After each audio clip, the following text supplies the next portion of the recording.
Nadine Morano, candidate UMP dans l'Est, Vincent Peillon, candidat dans le Sud-Est, la France poursuit sa tradition d'envoyer au Parlement européen ces ténors politiques déchus, comme l'UMP l'a fait en 2009 avec Rachida Dati. Cette habitude met en colère les eurodéputés de base. On les envoie au Parlement européen pour leur faire un cadeau.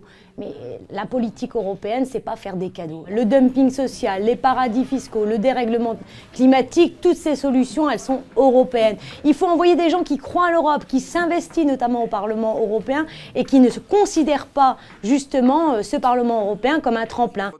Les eurodéputés français figurent aussi parmi les moins présents, à l'image de Marine Le Pen et Jean-Luc Mélenchon, qui consacrent plus de temps à leur parti qu'à leur mandat.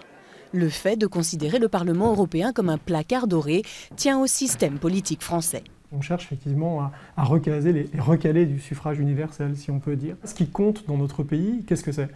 C'est le pouvoir exécutif, c'est l'Élysée, c'est Matignon, c'est surtout l'Élysée en l'occurrence. Ce qui compte aussi, ce sont les mandats locaux, alors que l'eurodéputé apparaît hors sol.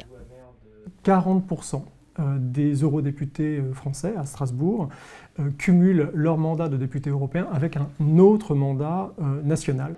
Les Français ont aussi peur de perdre de leur visibilité médiatique quand ils vont au Parlement européen, dont les travaux n'attirent pas la lumière.